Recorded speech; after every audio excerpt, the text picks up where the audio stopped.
TET 2025 फेर निकाल जाहीर. निकालात बदल झाला का? निकालात काही त्रुटी आहेत का? मेरिट आहे हेच राहणार का? पुढे काय? कोणाचे मार्क्स वाढले का? या संपूर्ण डिटेल आपण या व्हिडिओमध्ये पाहणार आहोत. पण व्हिडिओला सुरुवात करण्याआधी तुम्ही जर आपल्या चॅनलवरती नवीन असाल तर प्लीज आपल्या चॅनलला लाईक शेअर आणि सबस्क्राईब करा. KBS MPSC UPSC अकॅडमी राजमार्ग यशाचा या चॅनलला.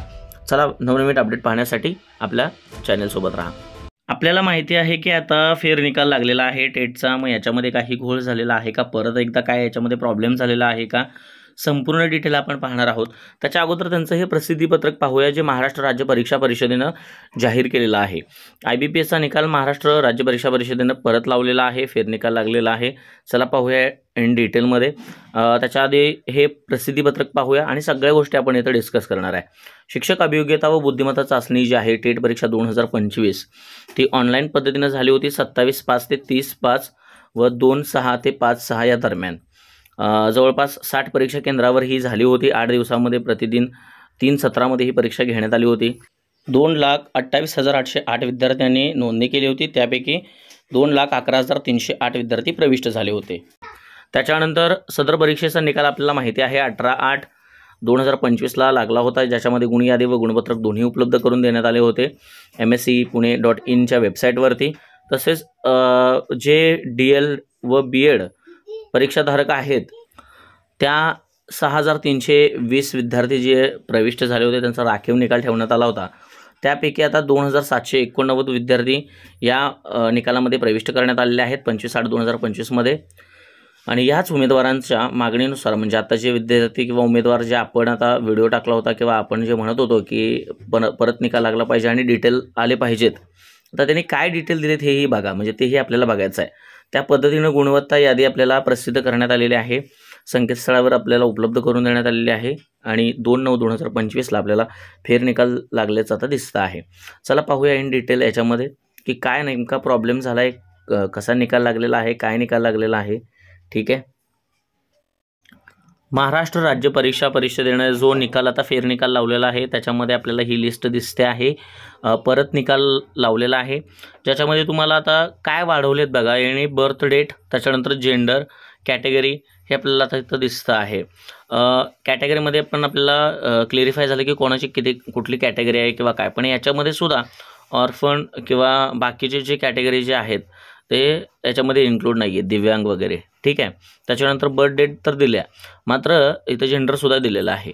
मात्र प्रॉब्लेम असं झालेला आहे की याच्यामध्ये जी यादी आपल्याला आता ही दिसते आहे याच्यामध्ये कोणाचे मार्क वाढलेत का, तर क्रॉस व्हेरिफिकेशन केल्यानंतर कोणाचे वाढलेले नाहीत आहे असं दिलेलं आहे. मात्र जसं IBPSच्या स्कोअर कार्डवरती आपल्याला इंटेलिजन्सला किती पडले, परत बाकीचे किती पडले आणि टोटल ओव्हरऑल किती पडले हे येतं. प्लस नॉर्मलायझेशन स्कोअरचा काही विषय इथं दिलेला नाही. प्लस तशी कॅटेगरी आपल्याला इथं मेन्शन नाही आहे की बाबा असे मार्कचे स्कोअर कार्ड, कारण स्कोअर कार्डची व्हॅलिडिटीज 31ला संपल्या. त्यामुळे आता ते स्कोअर कार्ड येणं शक्य नाही, त्यामुळे ते कळणारच नाही. म्हणजे आहे अशी मार्क्सची जरी आपण आहे अशी कॉपी पेस्ट करून राज्य परीक्षा परिषदेनं दिलेलं आहे असंही तुम्हाला दिसत आहे. पण त्याच्यामध्ये फक्त नावं जी काढलेली आहेत, म्हणजे जसं आपण आशिक, युकिलेले वगैरे हे बाकीचे होते ते नावं काढलेली आहेत. आणि या यादीमध्ये आपल्याला 2 लाख आपल्याला दिसतं आहेत की 8,021 जे उमेदवार आहेत त्यांचा अटेंडन्स दिसतो आहे. म्हणजे 2,07,777 जे उमेदवार होते त्याच्यामध्येही परत हे 300 म्हणजे बाकीचे जे ॲड झालेले आहेत हे दिसतं आहेत. याच्यामध्ये BEd अपेअर्डवाले जे आहेत ते आहेतच, बट त्याच्यानुसार 344 एक्स्ट्रा याच्यामध्ये दिसत आहेत पहिल्या लिस्टपेक्षा. ठीक आहे. BEd किंवा DL EDचे जे आहेत त्याच्यामध्ये 3,000च्या आसपास म्हणजे 2,889च्या आसपास काहीतरी होते. आता आपण प्रसिद्धीपत्रकामध्ये बघितलं तर ओव्हरऑलमध्ये पण याच्यामध्ये फरक पडतोय 344 उमेदवारांचा. मग हे 344 उमेदवार इथून कुठे आले, या लिस्टमध्ये कुठून ॲड झाले हे एक महत्त्वाचं आहे. दुसरं याच्यामध्ये तुम्हाला मी आता जसं सांगितलं तसं की त्या स्कोअर कार्डच्या प्रमाणे आपल्याला काय आलेलं नाही आहे. प्लस रिस्पॉन्स शीटचं पण त्यांनी अजून काही मेन्शन केलेलं नाही, फक्त निकाल रिवाईज करून लावलेला आहे. रिवाईज म्हणजे काय, याच्यामध्ये फक्त जेंडर डिफाईन केले, बर्थ डेट डिफाईन केला आणि याच्यामध्ये कॅटेगरी डिफाईन केलं. त्याच्यामध्ये कॅटेगरीमध्ये पण काही अंश बाकीच्यांचे कॅटेगरींचे मेन्शन्स नाही आहेत. स्कोअर तेवढेच आहेत.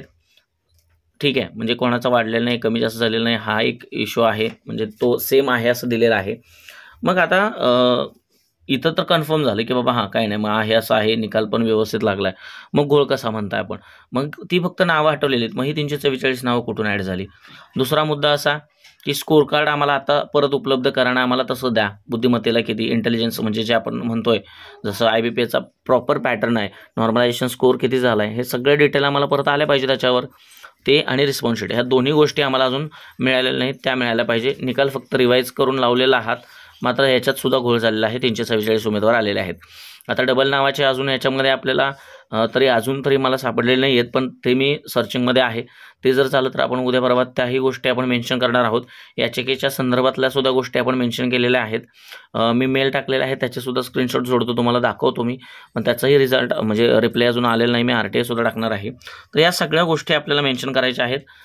अजून तरी त्याबाबतच्या काही खुलासा IBPS किंवा राज्य परीक्षा परिषद पुणे यांनी केलेला नाही. फक्त हा रिवाईज निकाल टाकलेला आहे, जो ॲज इट इज आपल्याला दिसत आहे. ठीक आहे. व्हिडिओ आहे, अजून बरेचसेच आपल्याला डिस्कस करायचे आहेत शिक्षक भरतीच्या बाबतीत. मेरिटच्या संदर्भात बघा, जर हे आहे असेच स्कोर राहिलेले आहेत किंवा वाढीव स्कोरसुद्धा आहेत, तर मग मेरिटसुद्धा 130+ जाणारच. ठीक आहे. ZPला किंवा ह्याला तुम्हाला सांगतो मी, ह्या गोष्टी जर अशाच राहिल्या तर कारण तेवढेच विद्यार्थी जास्त आहेत, मग त्याच्यामध्ये खाली येण्याचे चान्सेस आहेत का, मग त्याच्यावर डिस्ट्रिक्ट वाईज भरती झाली तर ते होईल का, ह्या सगळ्या गोष्टी आपल्याला डिटेल परत डिस्कस करायच्या आहेत. मात्र जे आपल्याला काही अंश आपण म्हणतो की प्रॉपर मेरिट कितीच असू शकतं, मग ते 120 130+ लागू शकतं, कारण मग मार्क्स तसे आहेत असं त्याचा अर्थ होतो. 58,000+ जर उमेदवार 120+ किंवा 110+ असतील तर मग मेरिट रेंजिंगमध्ये राहत नाही, वरती जातं मेरिट. ठीक आहे. मग कॅटेगरी वाईज विषय वाईज वेगळं लागणार, मग त्याचं काय, तर त्या गोष्टी वेगळ्या राहिल्या, संस्थेच्या अंडर राहिल्या, बाकीच्या गोष्टी राहिल्या. पण ZPचं जे आपण कॅटेगरीला म्हणतो तर त्या बाबतीत हे फार विचित्र अवस्था होणार आहे मग त्याची. ठीक आहे. अजून आपल्याला नवनवीन अपडेट पाहायचे आहेत. सो व्हिडिओ आवडला असेल तर चॅनलला लाईक, शेअर आणि सबस्क्राईब करा. नोटिफिकेशन बेलला क्लिक करा आणि प्लेलिस्टमध्ये जाऊन उर्वरित व्हिडिओसुद्धा पाहायला विसरू नका. शिक्षक भरतीच्या संदर्भात सुद्धा अजून बऱ्याच गोष्टी आपल्याला बोलायच्या आहेत. ठीक आहे. धन्यवाद.